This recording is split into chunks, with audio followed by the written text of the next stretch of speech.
Hello, and welcome back to Toy Thursday with John Tiger on Thursday, May 20th, 2021. When I was a teenager, and at the very beginning of me collecting action figures, I was more indiscriminate in my collection, more of a completionist, if you may put it that way. This is to say that back then, I didn't just collect the action figures, I collected anything that they needed to make the picture complete. If I had Batman, I needed the Batcave, I needed Batmobile, I needed all the Batmobiles, I needed Batcopter, the Batplane, the Bat motorcycle, the Batboat, everything. I wanted everything. I wanted my plastic warriors to have the equipment and the transportation and the houses and the headquarters they had in the comic book or on TV. Needless to say, well, first off, it cost a lot of money, and also it took up a huge amount of room on the shelf, and under the shelf, on the table, under the table, everywhere in the room. My room was effectively transformed into a mini metropolis of action figures and their transportation and their equipment and their various related buildings. Unfortunately, pretty soon I ran into some hard time, and around when I was 16 and 17, I started to sell off my collection in pretty much the entirety. Yes, you guys think I have a lot of action figures today. Actually, what I have today is barely a quarter of what I once had when I was a teenager. And this is actually after I restarted my collection in around year 2000, when I was down to almost probably only 10 or 15 action figures. So I basically started from that. I sold off all the bat caves. I sold off the Daily Bugle building. I sold off that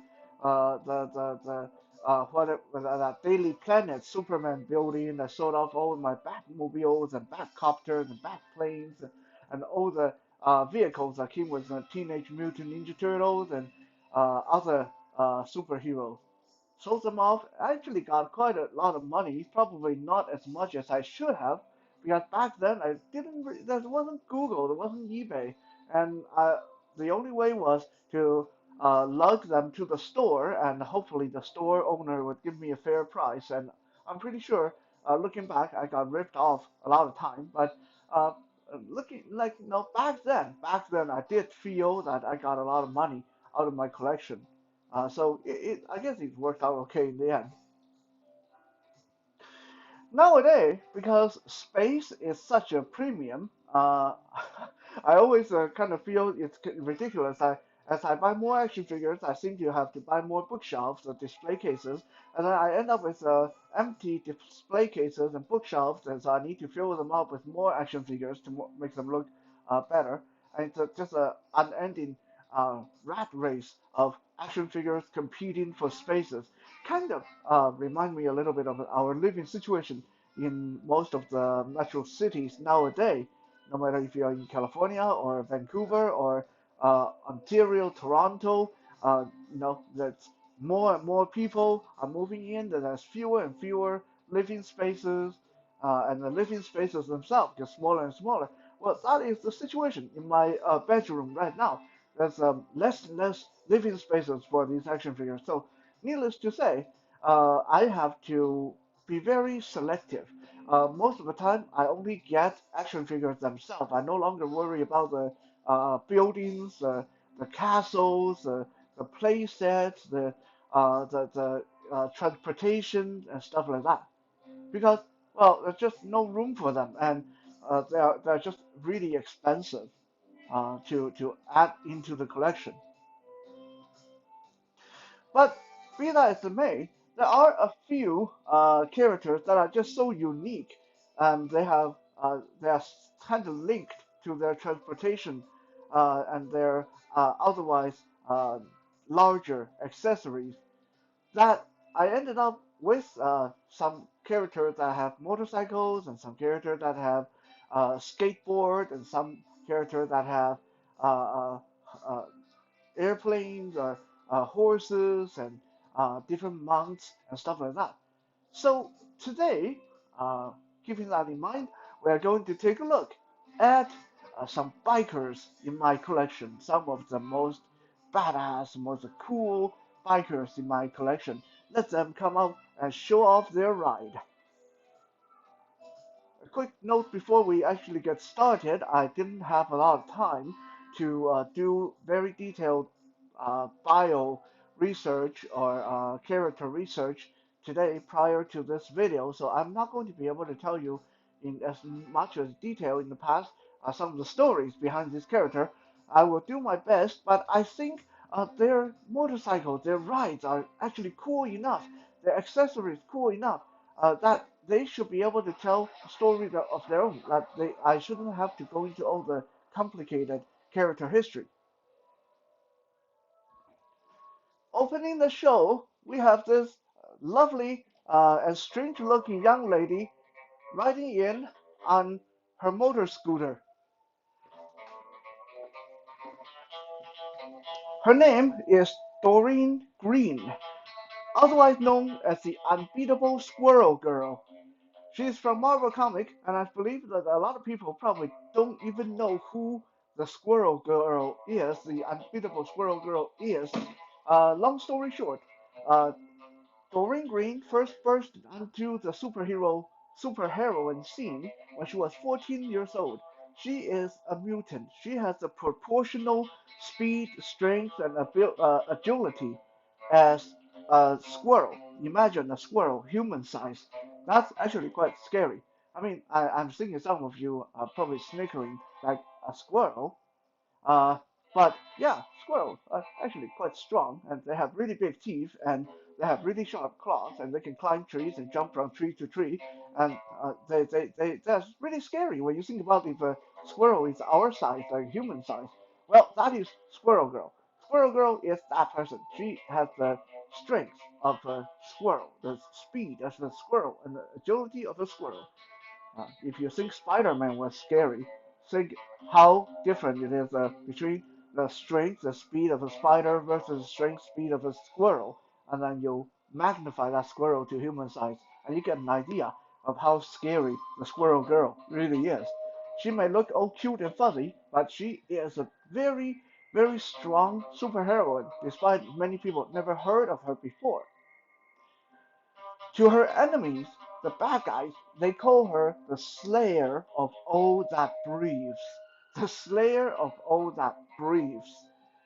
Herself, she called herself Earth's mightiest nanny. And she rides forth on her electric scooter with her squirrel sidekick to defeat evil, and defeat evil she does. Despite not being very popular or very famous, the Squirrel Girl has racked up some very impressive, although rather ridiculous, defeats or victories in her time.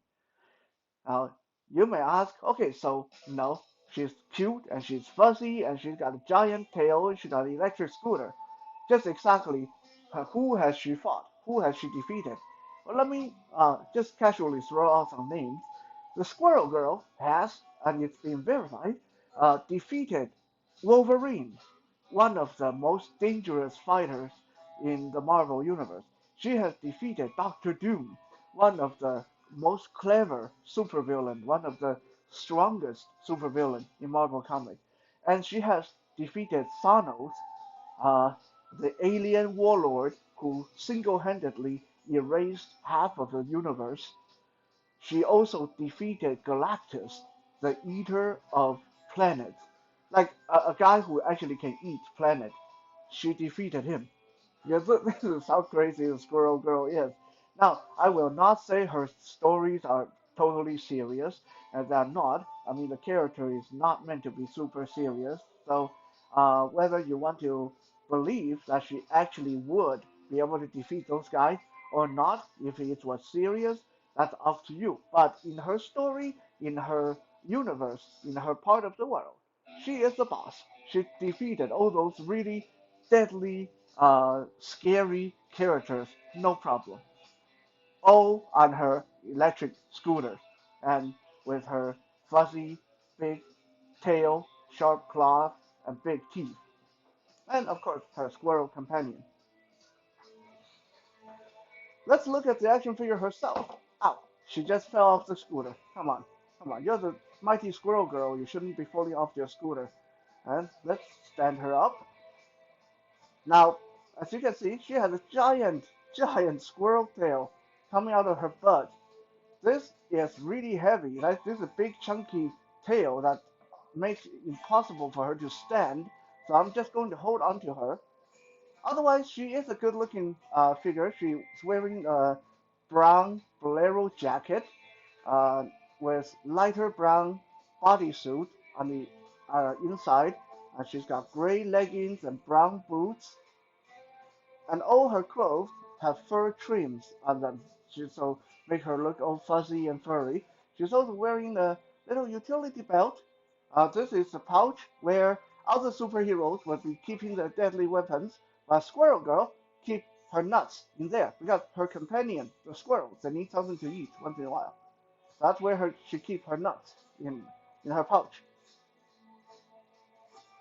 On her head, she's wearing a squirrel ear shaped headband, and she has acorn shaped earrings, and she has very short hair. She's just like a really fun looking character, really cute and not serious. And uh, I didn't know anything about Squirrel Girl, but I just couldn't resist adding her to the collection just because of how quirky she is.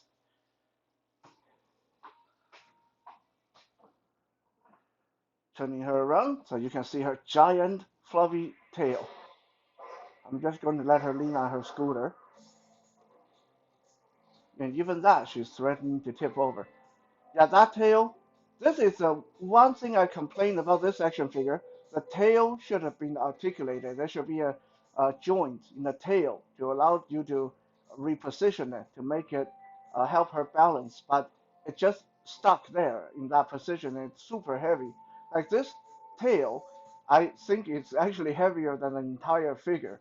So she has a hard time standing. It's a good thing she comes with her transportation. She is very articulated, otherwise, her head can nod back and forth, turn left and right, her shoulder can move up and down, and her arm can open and close, her elbow can bend and rotate, her wrist can flex and rotate, her waist can turn, and uh, her legs can kick. Hiya! Kung Fu, Squirrel Kung Fu, side kick, front kick, roundhouse kick, no problem. Her knee, double jointed knees, bend all the way like that. Her ankles are also articulated. She's very much a very well articulated action figure. Now let's look at her ride. This is a nice little scooter with a tailpipe in the back, and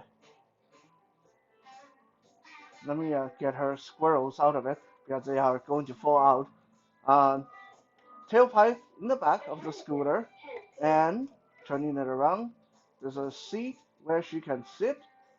She can actually sit on it quite well until you bump her because of her giant tail, so she kind of tips off of it very easily. But otherwise, you can get her to sit on it relatively okay. Come on. I just say you can sit on it relatively okay. There we go. There we go.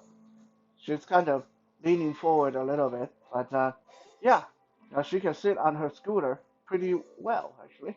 Um, and the scooter has a rear view mirror. When you first get it out of the package, you have to attach these yourself. And it comes with this really old-fashioned horn.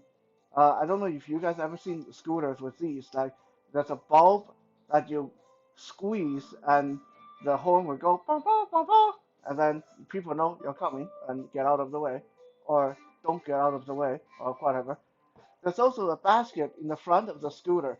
This scooter just brings back so much memory of my childhood. Not that any of my action figures had a scooter like this, but if you've ever been to Asian countries, you know that scooters like this were everywhere in Taiwan and China, Hong Kong, Philippines. Because there's not a lot of space for cars, there are people everywhere, so a lot of people get a scooter like this at home. When I was little, a lot of my friends' parents had motor scooters like these, exactly like this. I had a basket in the front and uh, rear view mirror that looked like rabbit ears on top, and then the horn that you can squeeze and then let people know you're coming. I remember being uh, taken home on the back of these scooters so much. It's just a fun piece of childhood memory. This is actually quite functional as a toy scooter. The wheels turn, the both front and back wheel turn, no problem, and they're rubber. Uh, and the handlebar, look at this, the handlebar actually turn the wheel. When you turn the handlebar, the wheel actually turns. This is really quite cool. And there's a kickstand at the bottom. This is how it won't tip over because there's a kickstand at the bottom. You can flip up or flip down to keep it balanced like that. In addition to her scooter, the unbeatable Squirrel Girl comes with her three squirrel companions. And all three look different. They're kind of small, so I hope you guys can see it on the camera. I'm holding them between my fingers. This is one of them. He's flopped down, uh, like spread eagle, flopped down on his stomach. Really cute. Here's another one. This one is sitting up, munching on something. I think it's acorn or nuts. Uh, and then there's the third one. This one is also sitting up, and this one has a bow tie on the back. These are not her pets. These are her squirrel sidekicks that help her solve crimes and fight evil. And these squirrels fit nicely in the front, in the basket in front of the little scooter, just like that. How cool is that? Super cute.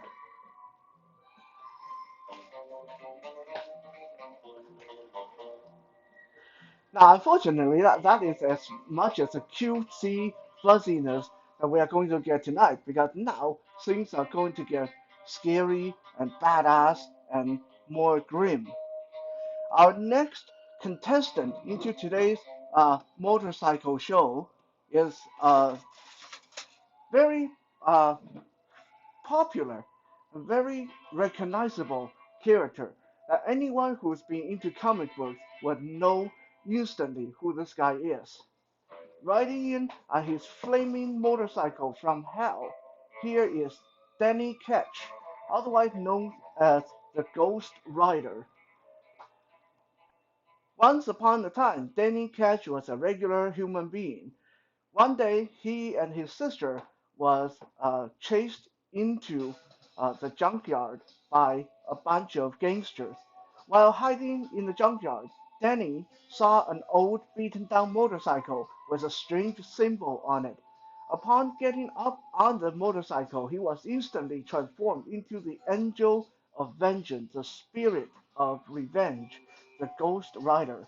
The Ghost Rider rides forth on the world, uh, avenging all that is wrong on his flaming motorcycle, and with his head turned into a flaming skull. He's essentially a flaming skeleton dressed in biker's leather, and he goes around the world killing evil spirits and evil doers. He has so many powers that it's really hard to list. Suffice to say, in some ways, the Ghost Rider is one of the strongest characters in Marvel Universe. He is strong enough to go up against gods and demons, and he has a special ability that when he looks into your eyes, he can make you instantly experience all the pain and suffering you've ever caused in other people, which is devastating. On top of that, he has the ability to manipulate hellfire and burn people to death, and he's armed with his flaming motorcycle and a flaming chain that he can use like a whip.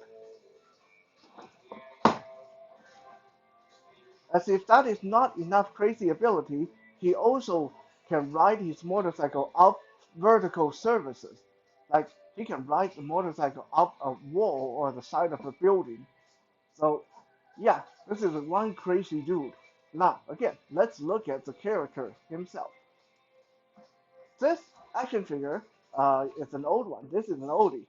This guy was made in around 2003 by Toy Biz when Toy Biz had the Marvel Legend license.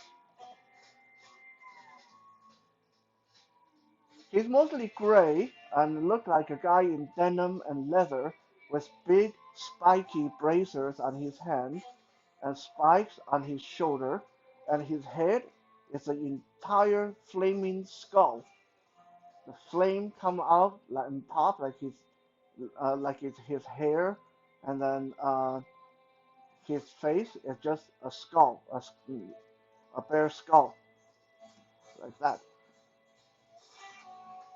He comes with his trademark weapon, the chain that he can wear on his across his chest, or he can hold and swing at evildoers and tie them up and drag them around while he's riding on his bike.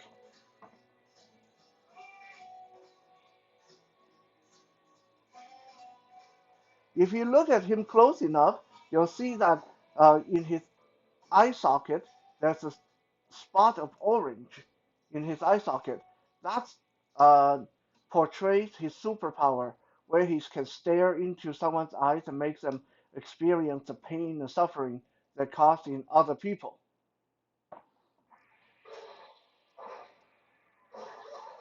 On his left leg, there's more of this spiky uh, ornament, like there's a spiky band around his left leg. Otherwise, from the neck down, he really just looked like a biker guy, clad in leather. He's not like super muscular or anything. He looked kind of uh, lean and lanky. I guess that's the best word for it. Toy Biz was one of the first company to revolutionize super articulation, and Ghost Rider here is no exception to that. His head can nod up and down, turn left and right. I thought his jaw supposed to move, but maybe not on this version. His shoulder can flex back and forth, so he can do the butterfly move, and his arm can move up and down, in and out, elbow turn, flex, double jointed elbow. Fingers are even articulated. His hands can open and close. His wrist can flex and turn.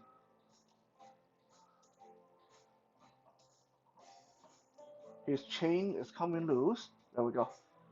His waist can turn and he can crunch forward and back. Legs can kick up and down, side to side. Double jointed knee and ankle can flex and his toe can hinge. He can move his toe as well. Super, super articulated action figure. Considering this was made in around 2003, this is very impressive. Very, very impressive.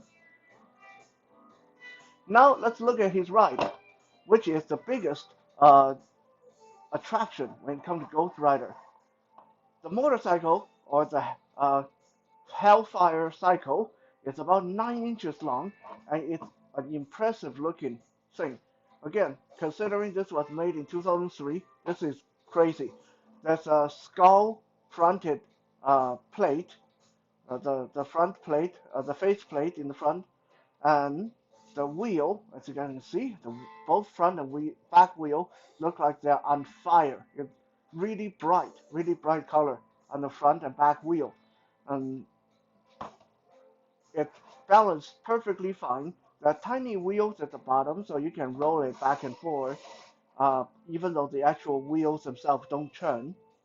What's really cool about this motorcycle is a bracket on the bottom, so you can mount it on the wall. So it looked like Ghost Rider himself is riding vertically up your wall. Really cool. And the design is so nice that, let me show you guys. Once you get him situated on the bike, there are holes in the uh, kickstand for his feet. So um, he, the, that the pegs in the kickstand and holes in his feet that you can secure him in.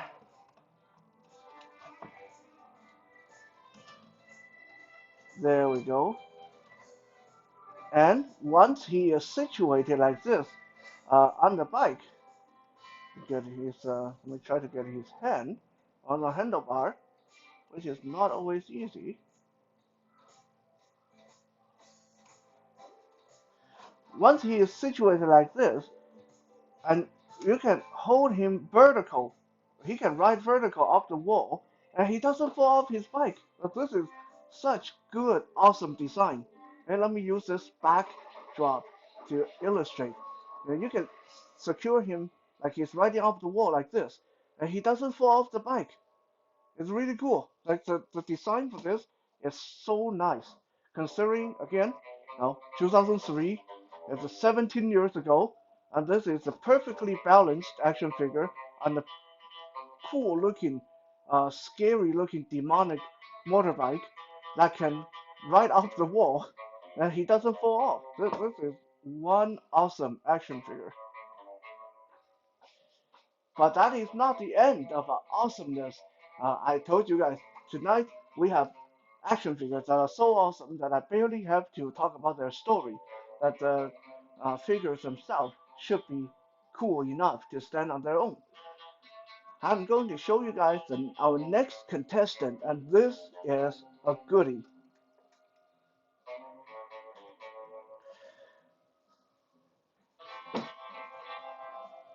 Somewhere in the distant future, something happened in the DC comic universe. In the dark corner of the universe, in various reality, there are different versions of Batman that has gone evil. And these evil Batmen banded together and took over our reality, destroyed our world, and started remaking the world uh, according to their own will. In order to save our world, our Batman, like the Batman of this reality, sacrificed himself, took up the Black Lantern power ring, and turned into the Reaper of Death, the Grim Reaper, and he led an army of zombies and undead to fight against these evil Batmen. That is basically the story of our next guy. This is Batman as the Grim Reaper riding in on a skeletal motorcycle. Look at that. This is one impressive guy. This is new. I've only gotten this guy about 3 months ago, and he's made by Todd McFarlane in the ongoing DC Universe Dark Knight story arc. Like I said, this is Batman that has traded in his humanity by taking up an evil power ring that turned him into the Grim Reaper so he would have the power to save Earth from evil versions of himself. Now let's look at the figure. Batman's usually very impressive as a character to begin with, but once he take up the mantle of the Grim Reaper, he become, well, even more impressive. His outfit is no longer the caped crusader that we know about. He's changed into this. Wow, I don't even know how to describe this. This is like a Batman in heavy metal outfit. He's wearing some long leather coat that is old, spiky. He has huge spiky shoulder pad, huge spikes on his arm. He has you can see the Bat logo, the Batman logo on his chest. He's very bulky. This is a like Batman's normally a big guy, but this is like even bigger. More spikes are seen on his legs, under his coat. Like this is just one mean-looking Batman, and he even is armed with the trademark weapon of the Grim Reaper himself, this long sickle.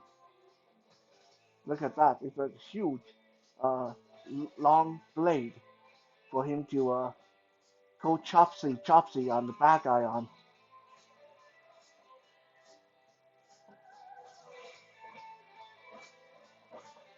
Take a look at the back. Look at the coat in the back is split, so he can actually sit on his motorbike with more spike on his side. You can see the spikes there on his side. This is just one mean-looking character.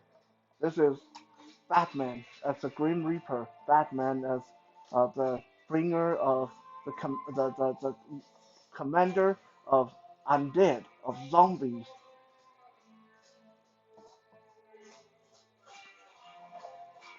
Now let's look at his ride. This ride is like a pure nightmare. Look at this. This is half organic, half machine. It's like the entire ride is made out of bone.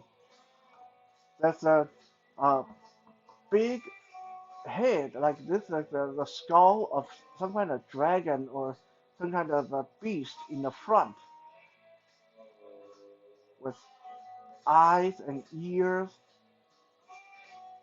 and there's a section of spine over the and rib cage here, rib cage over the gas tank. This is just so weird looking. More spine at the back of the bike. Really cool. Like this is uh, I I don't even know how to describe this thing. It's like an organic machine of destruction that's formed from bones and other organic parts. The giant wheels they turn, both front and back wheel, and there's a exhaust pipe in the back there. The handlebar also turn, and that will turn the front wheel like that. The kickstand again, you can adjust it to help balance the bike. The bike is really low to the ground. This is a really low racing bike. It just looks like it's really powerful and has a lot of speed. And of course, Batman himself can sit in this no problem. Pop him right down on the bike and then get his hand around the handlebars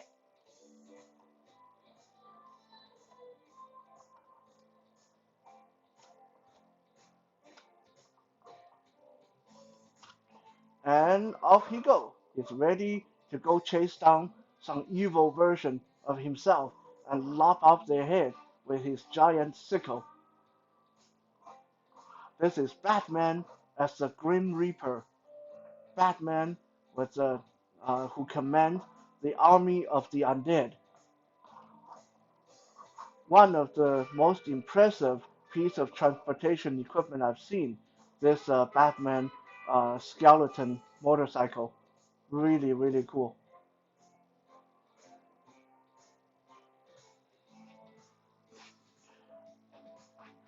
Now that we looked at the organic, now let's look at the sci-fi.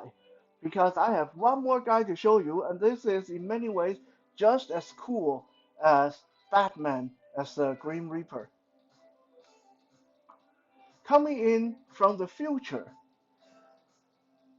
the guy who was once known as the Punisher, aka Frank Castle, who was the guy who managed to uh, single-handedly take out a lot of gangsters and bad guys and evildoers in the most gruesome way, fused with the Ghost Rider millions of years in our future, and he came back to our time, serving as the herald of Galactus, the eater of planets, and now he's known as Cosmic Ghost Rider. And here he is.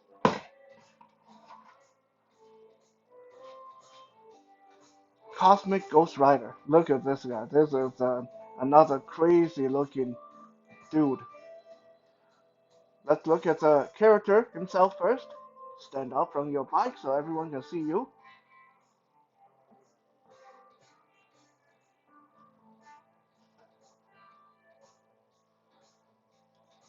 He has a very sleek, very futuristic look about him. He has a big skull on his chest plate, and his head just look like the regular Ghost Rider, has a flaming skeleton, but it's encased in a space helmet looking thing.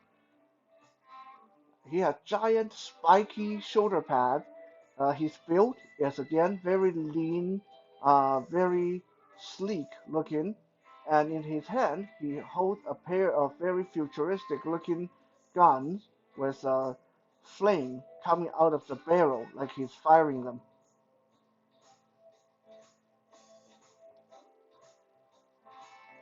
Turning him around so you guys can get a back view of the back of this cosmic Ghost Rider.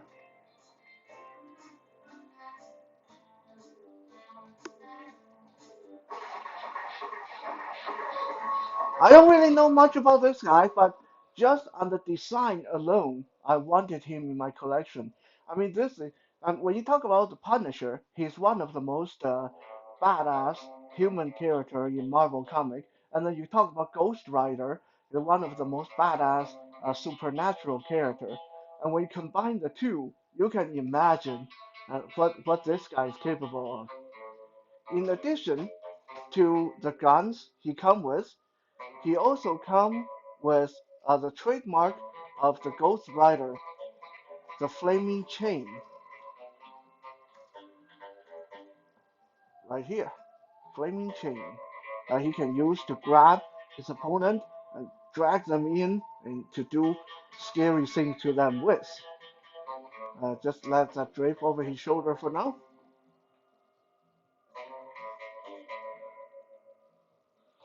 Now let's look at his right, because the real attraction of this guy is in the, like most of the other guys, is in his transportation, and this is a beauty.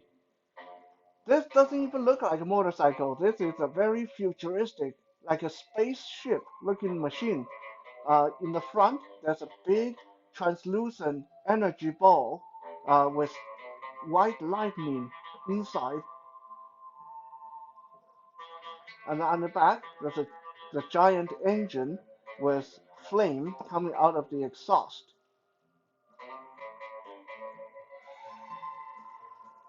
The whole contraption floats on a clear cloud looking stand, so it looks like it's flying. And there are holsters on the side for his guns if you want him to uh, put away his guns.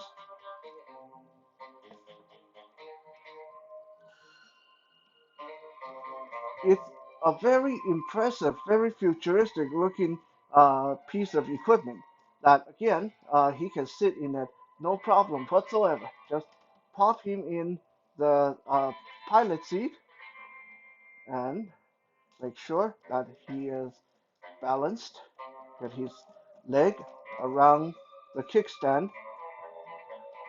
Good thing is he's very articulated, so getting his leg to go into the right pose is no problem. You can see that he's kind of leaning back in the seat like this.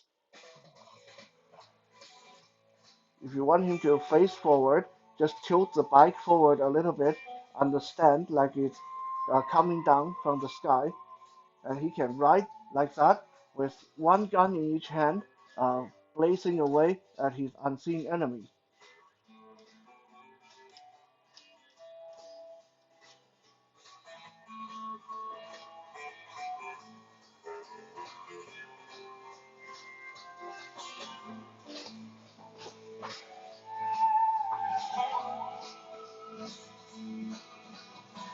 Out of the uh, contestants we've shown today, my favorite are the final two, the Batman and his super creepy looking skeletal motorbike, and the cosmic Ghost Rider and his ultra futuristic looking space machine.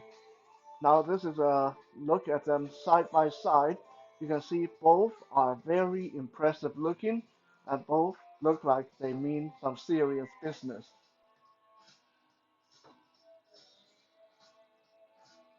Thank you for checking out today's Toy Thursday. We'll be back again tomorrow for Fitness Friday. For now, have a good night.